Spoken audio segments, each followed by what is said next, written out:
The only solution is get as much debt as possible, devalue the government debt, and save people with a universal basic income as we transition to this AI world. In the end, you issue them a stable coin that builds the foundation for universal basic income that's integrated into Elon's social credit score, that's integrated into Palantir's artificial intelligence technology. There is no doubt in my mind that is the future of fiat currency, and that is the transition that they are managing right now. Tools of colonialism and war that they used everywhere else, they're bringing them home. When people use their freedom of speech on social networks, they're building their social credit score. You can look at Elon Musk when he acquired X, the financial industrial complex, lent him the money, and they're engineering hate campaigns. It's the Jews, it's the Muslims, it's the radical left, and that civil unrest will be weaponized. So I left the country, I prepared my exit, I'm prepared for this. You want to be building your Bitcoin exit.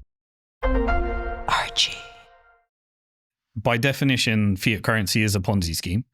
There's not enough debt to pay, the dollar is debt. All of these fiat currencies are debt. And every time they create money as a debt, i.e. a mortgage, the interest to repay the debt doesn't exist. So you have to roll it over. So that is a Ponzi scheme by definition, fiat currency, that requires ever increasing debt until you get to a civil unrest environment because the K-shaped economy is too bad and people can't survive and the others end up with the asset. And so we had a resistance against that in 2008, that started with the Lehman Brothers Chapter 11. I'll remember it forever. I think it was September 2008. I remember where I was. And we had all of these elaborate tools that were built in the global financial crisis. But what is the difference? The difference is that they get to socialize the losses and privatize the gains. They're going to do the same with the Bitcoin and crypto market. So they have the ability to tokenize everything into these real world assets, issue stable coins that are backed by government debt, follow the US fiscal dominance strategy, and turn everything in Wall Street into tokenized stocks, tokenized everything, even the energy markets, give you a carbon credit score, give you an ESG score, allow you to trade through these tokens. Prediction markets, absolutely everything is going to come out of this. Is going to be more and more financial weapons of mass destruction in order to manage the game. And the only difference is that they can actually borrow money from the Fed for these fiat currency loans. And they get to socialize the cost and privatize the gain.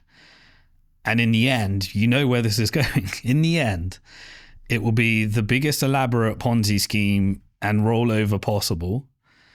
Mass rampant speculation. I mean, look at the American economy right now. 70% of the American economy is services, and the largest service is financial services. And so it is a ultra financialized economy. That is just essentially loving this tokenization wave and this stablecoin wave and everything you can do and all the commissions that you can earn from it, to steal more money from those that are paying the inflation, through money printing, and hand it over here, create an elaborate debt, Ponzi scheme again, but this time socialize the losses and privatize the gains.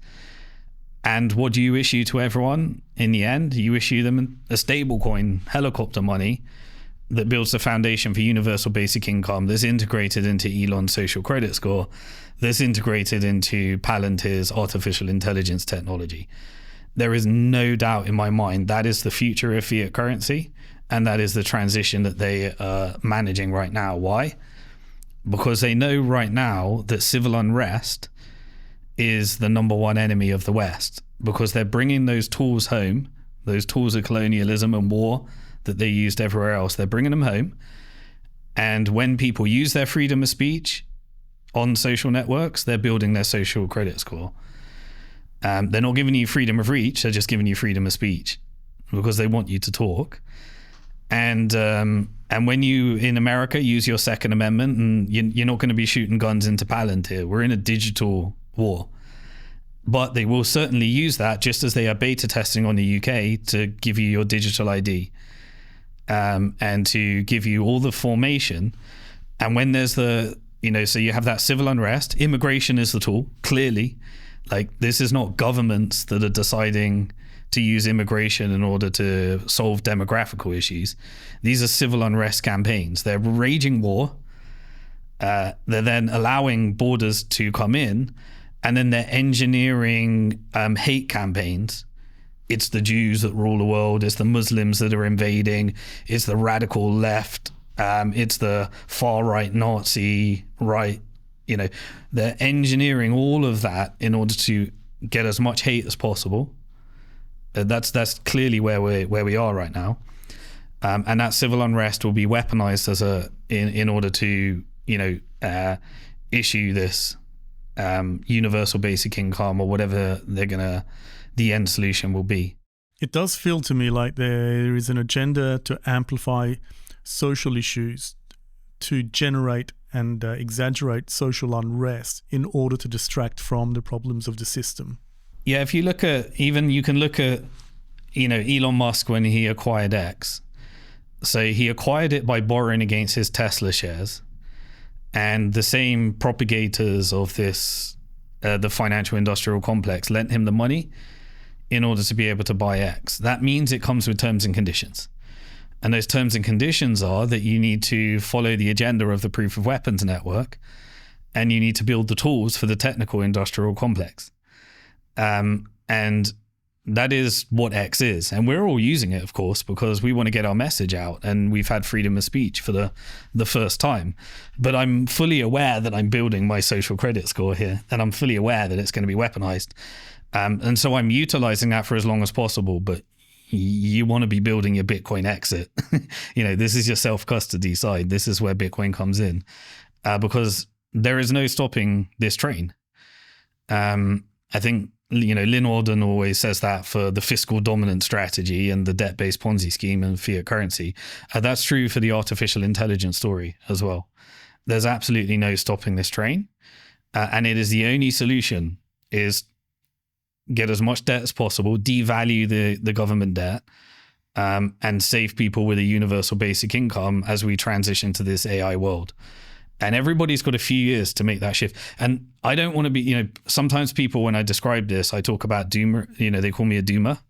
I'm not a doomer. I don't want to paint the world as worse than it is or better than it is. I want to tell you how I see the world as it is, so that you can prepare. Because you got to see the world as it is before it is.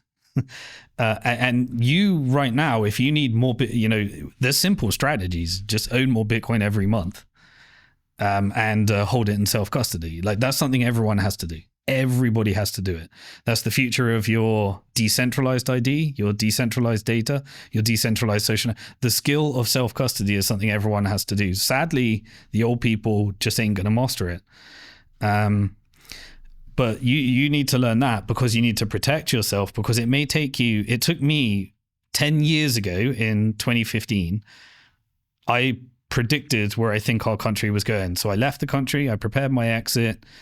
I invested, made all the investments I needed to do. I made a commitment from when Bitcoin was $3 to own more Bitcoin every single month, no matter how much it is. I was deep in debt at the time. Now I got 10 years to prepare, and I'm prepared. I'm prepared for this. And I think everybody's got five years to prepare from here, from today. So everybody needs to make a commitment from today that they need to prepare for this. And even if it doesn't happen, if it turns out, Simon, you're crazy, you're just some radical conspiracy theorist, you will be in a lot better position even if this doesn't happen, because you prepared for what might happen. I think this is happening. And I think it's not something you can wait to happen and then suddenly try and figure out how to fix it. You need 5 years. You need to decide, what am I doing with my debt if you're deep in debt? There was a moment I left investment banking in 2006. I tried to create a bank. I went in creating that bank, which didn't work. I got very deep in debt. And I had a choice at the first Bitcoin conference to either pay my debt or buy Bitcoin. And I can't give you the advice. There's consequences to this. But I decided I have to pay myself first, and I have to build an asset, and then one day I'll be able to pay down my debt. And I made that decision. That decision was the best decision I ever made. That sounds crazy, given how early you were into Bitcoin. What gave you that conviction that Bitcoin had longevity? For me, I got Bitcoin because I found it at the exact time when I realized that there was no solution to the debt-based Ponzi scheme. And so before I was a Bitcoiner, I was a part of a monetary reform community. And we used to, in the UK, there was, I was part of it in both America and UK. I think it was Dennis Kucinich that had implemented a bill in order to ban fractional reserve banking. And I spoke at his conference in Chicago. This is before Bitcoin. And in the UK, I was a part of a group called Positive Money. And they used to meet. It was a bunch of pensioners and old people that would meet. It was boring as shit. We used to go to this place in Birmingham called Bromsgrove. And we used to go to this hotel in Bromsgrove where all these pensioners would talk about how we're going to move to a gold standard again and eliminate fractional reserve banking. And we used to debate it. And there were all these old school people that were a part of the monetary reform community for all these decades, trying to get the world back onto a gold standard. And they knew me as the guy that knew technology and the social media guy and, all this type of stuff. So I would take their thoughts and I would put it up on YouTube and share it on social media. So this is 2006. I left investment banking. I then decided that, look, after working with there was a guy who was a part of the community called Dave Fishwick, who created a BBC documentary on trying to create a bank. And he wanted to create a community bank just to pull together money and lend people that money. And it was like this BBC documentary, and we went to Parliament and we presented in Parliament. And I also was invited to Sir John Vickers, was the person that was doing the investigation into the financial crisis and the reforms that needed to happen in order to make banking I forget what it's called, the bank stability thing that was happening. Forget what it's called now. But I was in these communities trying to persuade banks of the monetary reforms, i.e., I've got a good idea. Why don't we just have a way, way less profitable business where there's full reserves and fractional reserve is a problem? Obviously, they've captured the system. They're not receptive to that. So then I would go to government and try. And then I realized that the politicians, I met a guy called MP Steve Baker, was the only one that actually understood money and was part of the monetary reform community in the UK. Of the 650 members of parliament that had zero clue. They thought it was a conspiracy theory if you said banks, when they issue a loan, they create credit. They thought that, no, banks don't create money, that's a conspiracy. And these were the people that were in charge of getting us out of the financial crisis, So I was involved in those communities and I said, look, why don't I just create a fractional reserve bank? I had a bunch of savings from my career investment banking. I left and just did about a couple of years, really geeked out on understanding how banks work, read all the Bank of England papers, read the entire history. I was writing my book at the time on how to transition, essentially what would later be known as a central bank digital currency, how to take the digital balances of banks, impact the share price to transition to full reserve. And I said, right, why don't we just create a full reserve bank? And so I created a company called Bank to the Future. It was incorporated in the UK. We started in 2009, just after the financial crisis, and we applied to the Bank of England for a banking license. They told us a few things. The first thing they told us is, firstly, you have to put 60 million as a deposit to continue this application. I didn't have 60 million and I didn't know how to raise it. And so that was the first condition. The second condition was, right, you want to do full reserves. Okay, you can do full reserves, but you have to build on top of a clearing bank. And there's only 4 clearing banks, and the only one that would allow us to use their technology was Barclays. And so they said, you have to build your bank on top of Barclays. And I go, but that means that my full reserves will be their fractional reserves. And so they said yes, and that's how it works. You have to build on top of a fractional reserve bank because we're not going to give you clearing, and you need to put 60 million deposit to continue the application. And you have to adhere to all of this surveillance so that people can't move their money, and you have to have this elaborate anti-money laundering program and Bank Secrecy Act and all the things that had come through. So we went to them and said, we want a bank where people can own their money, people can spend their money, and we want it where they are full reserves. So there's no risk in it. Essentially a stable coin as we know it today, but trying to do that on the banking rails at the Bank of England. So we lost all our money investing in that business. And we couldn't raise the deposit. So we gave up. And that was the moment that I got a direct message on Facebook Messenger from a guy called Johnny Bitcoin. And Johnny Bitcoin said to me, "Hey, Simon, you know that monetary reform meeting, the positive money meeting and stuff? Hey, I've decided to sell my house, and I've moved into a squat in Old Street, London. And I've put all my money into Bitcoin. This is this is very early pre $10 Bitcoin." And he was in that squat was a person that was working on core development. His name was Amir Taki. And Amir Taki he became the spokesperson, the very first spokesperson on national TV for Bitcoin. And this guy is radical. Like this, this guy is the worst person you could put on the face of Bitcoin, because he would say things like, Bitcoin's great. You can launder money. And, the government can't do nothing about it. And you know what I can buy with my Bitcoin? I can buy drugs. And he was in this crack den. And obviously the BBC loved it because it was that early perception of what they wanted to portray Bitcoin as. And so he was like the face of Bitcoin in the early days. And you can go back and see Amir Taki and these, he was drugged out giving these interviews in a squat. Well, you can just imagine how popular he'd be for media to get an interview with him, because he'd just repeat those things that were so sensational. Absolutely. And so Johnny Bitcoin had moved into this squat, had put all his money, sold his house. The price of Bitcoin over that year did incredibly well. He started investing in various different startups and stuff. But he introduced me to Amir Taki, and then Amir Taki said, "Would you like to come and speak at that Bitcoin conference in Prague?" And myself, I went there and I gave a presentation, still up on YouTube on my channel. And Max Kaiser was there. And this is when Bitcoin crashed from $30 to $3 at the time.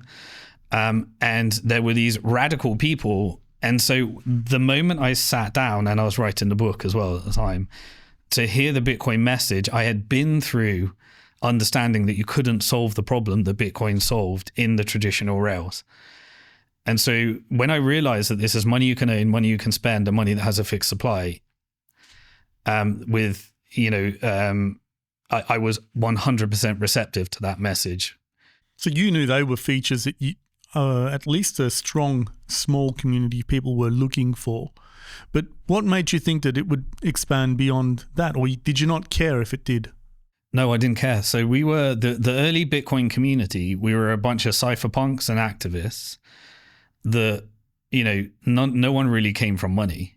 No one was in it for the money. We were there to create a way of transacting outside the bank and try and help Julian Assange keep WikiLeaks alive. And the early Bitcoin podcasts were like, I remember, was it one of the early interviews I did, it was called Bitcoin Not Bombs. So I was part of the, this whole proof of weapons network. It was my routes before Bitcoin, because I was part of all believing that the banking system funds wars and understanding the history of central banking and how it was created as a scheme to fund wars. And so the early podcasts were that type of community. We were Bitcoin Not Bombs. We were cypherpunks. We were us versus the banks. No one was there to make money. Like we never imagined that this would be a scheme or well, we never imagined that we'd become rich out of this. We just wanted to create freedom.